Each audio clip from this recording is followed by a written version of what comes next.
So you want to start your own country. You have designed a flag, written a national anthem, and declared your bedroom an independent republic. Congratulations, but you do not have a country. To be considered a state under international law, you generally need four things. First, you need a permanent population. That does not mean millions of people, but it does mean an actual community that intends to live there. Second, you need a defined territory. Your borders do not have to be completely undisputed, but you need to identify the land your government claims to govern.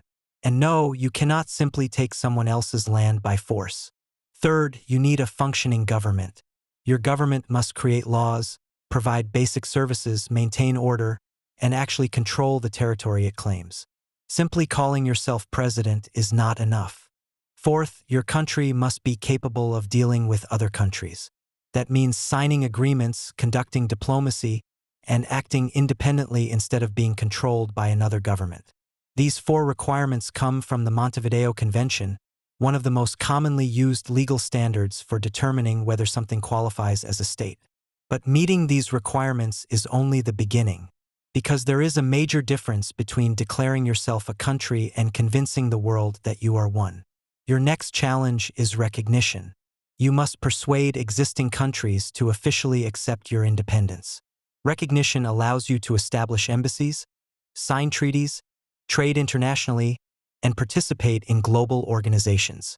There is no exact number of countries that must recognize you. However, the more support you receive, especially from powerful countries and your neighbors, the stronger your position becomes. Your easiest path would be negotiating independence with the country currently controlling your territory. This is how South Sudan became independent.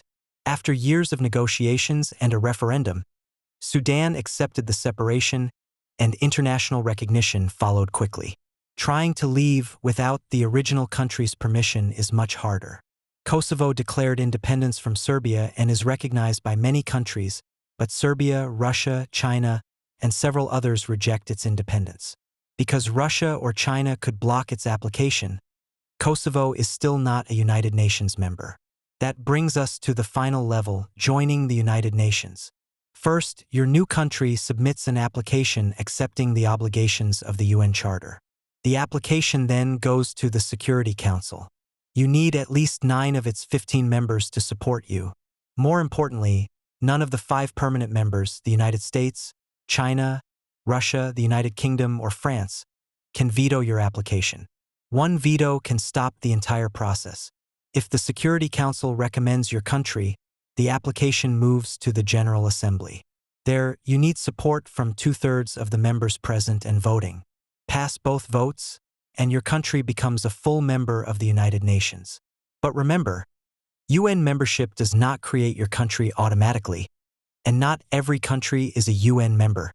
Taiwan has its own population, territory, government, military, and international trade.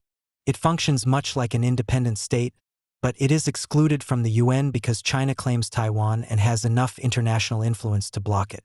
So, how do you actually make a country? Gather a permanent population. Establish a defined territory. Build a government that genuinely controls it. Prove that you can interact independently with other states. Negotiate independence whenever possible. Gain recognition from other countries. Avoid getting vetoed by a global superpower. And then win a 2/3 vote at the United Nations. The difficult part is not designing the flag. It is convincing the rest of the world that your country should exist.